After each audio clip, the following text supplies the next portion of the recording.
हाँ सर, अशोक सूत्र जी, आप पिछले 13 हफ्तों से जहाँ पर धरने पर बैठे हुए हैं, मुद्दे क्या क्या हैं?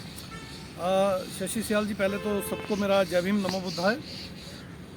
13 हफ्ते लगातार हो गए हमें इस धरने पे बैठे हुए, और हमारे मुख्य मुद्दे जो हैं वो ये हैं। पहला मुद्दा है जाति आधारित जनगणना पूरे देश में और जम्मू कश्मीर में हो। दूसरा हमारा मुख्य मुद्दा ये है कि जिस वर्ग की जितनी जनसंख्या है उसी के मुताबिक उसको हिस्सेदारी मिले।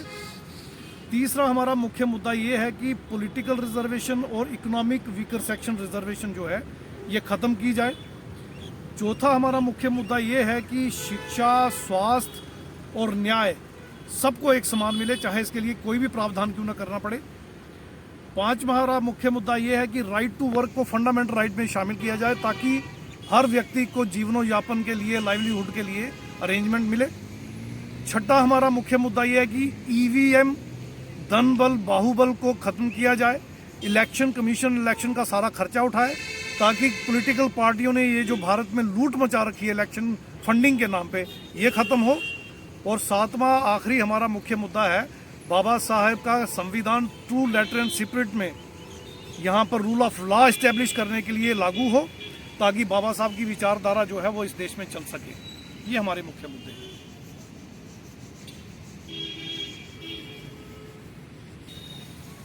पर इसका व्याख्यान तो करो सर, आप ये मुद्दे आप लेकर बैठे हो धरने पर और पिछले 13 हफ्तों से इस मुद्दों को लेकर चल रहे हो, इसकी व्याख्या करो, लोगों को समझाओ क्या बात है। देखिए, जब भारत का निर्माण हुआ तो संविधान सभा में एक डिस्कशन हुई। उस डिस्कशन में ये बात सामने आई कि भारत में बहुत बड़ी जनसंख्या है और इस सारी जनसंख्या को कैसे कैटर किया जाए। अलग अलग धर्म के लोग हैं, अलग अलग वर्ण और जातियों में बटे हुए लोग हैं। कुछ लोगों के पास संपन्नता है, बहुत ज़्यादा पैसा है, रहने को बड़े बड़े बंगले हैं, मकान हैं, महल हैं, और बहुत सारे लोगों के पास 2 वक्त की रोटी का इंतज़ाम भी नहीं है। तो ये आगे चलकर देश किस तरह का होना चाहिए, तो उस वक्त एक एश्योरेंस पूरे भारत के लोगों को दिया गया था कि इस देश में रहने वाले हर व्यक्ति को समान अवसर मिलेंगे। इसकी जिम्मेदारी अल्टीमेटली बाबा साहब के कंधों पे तब आई जब बाबा साहब को ड्राफ्टिंग कमेटी का चेयरमैन बनाकर भारत के संविधान की संरचना का जिम्मेदारी सौंपी गई।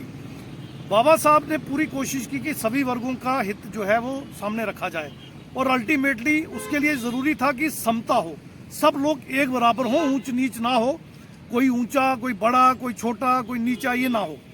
उसके लिए उन्होंने इक्वालिटी, लिबर्टी, फ्रेटर्निटी और जस्टिस जिसे हम कहते हैं, समता, समानता, बंधुता और न्याय, समानता, बंधुता, न्याय पर आधारित समाज की संरचना का उन्होंने जो ख्वाब देखा, उसको लेकर भारत का संविधान जो है उसका प्रकथन और पूरा का पूरा संविधान लिखा, और मूलभूत अधिकार पार्ट 3 ऑफ द कॉन्स्टिट्यूशन में जो रखे वो सबके लिए एक जैसे रखे।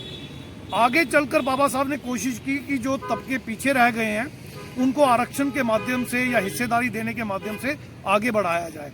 लेकिन आगे चलकर बाबा साहब ने देखा कि ये हो नहीं रहा, और अल्टीमेटली उन्होंने जब इस्तीफा दिया तो मुख्य मांगों में दूसरी मांग यही थी कि आर्टिकल 340 के तहत ओबीसी का कमीशन बने और ओबीसी को भी हिस्सेदारी मिले।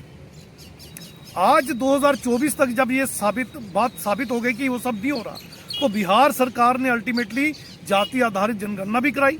आंकड़े सामने आने के बाद जिसकी जितनी संख्या बारी उसकी उतनी हिस्सेदारी के मुताबिक 75% आरक्षण भी दे दिया।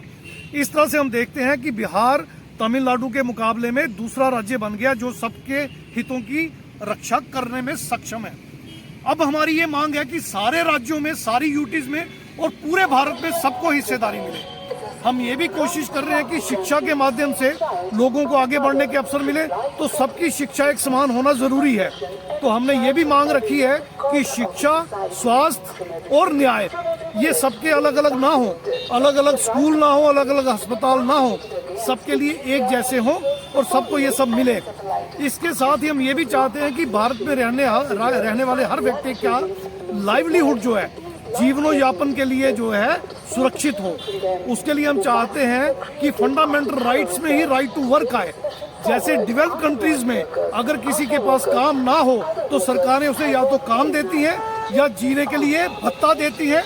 ताकि रिस्पेक्ट के साथ लोग जिंदा रहें। वही हम भारत में भी चाहते हैं कि लोग रिस्पेक्ट के साथ, डिग्निटी, ऑनर के साथ जिंदा रहें और उनको या तो काम सरकार दे या उनको भत्ता दे। इसके अलावा भारत में जो सरकारें बन रही हैं पिछले कई सालों से हम देख रहे हैं, वो ईवीएम का दुरुपयोग करके लोगों के वोटों की डकैती करके बन रही है।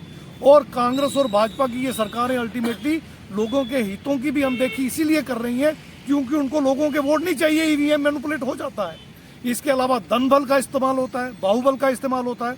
तो हमारी एक मांग ये भी है कि धन बल और बाहुबल का इस्तेमाल ना हो, ईवीएम का इस्तेमाल ना हो, बैलेट पेपर से चुनाव हो, चुनाव का सारा खर्चा इलेक्शन कमीशन खुद उठाए, चाहे कोई पॉलिटिकल पार्टी हो, कोई इंडिपेंडेंट कैंडिडेट हो, वो खर्चा ना करे, ताकि पॉलिटिकल पार्टियां जो लूट मचा रही हैं देश में, अंबानी अडानी के माध्यम से लाखों करोड़ लूट के इसी देश को चूना लगा के इसी देश का शोषण कर रही हैं, वो ना हो।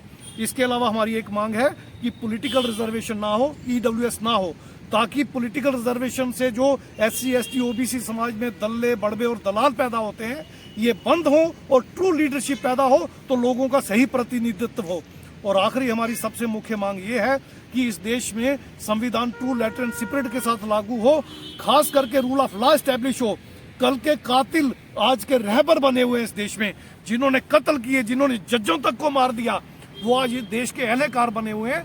तो रूल ऑफ लॉ एस्टैब्लिश नहीं हुआ। हम चाहते हैं रूल ऑफ लॉ एस्टैब्लिश हो और संविधान ट्रू, लेटर एंड स्पिरिट में इंप्लीमेंट हो, ताकि भारत तरक्की करे और विश्व गुरु बन सके, बाबा साहब के सपनों को साकार कर सके। ये हमारा मुख्य ध्येय है। हाँ जी, अपना नाम बोल के।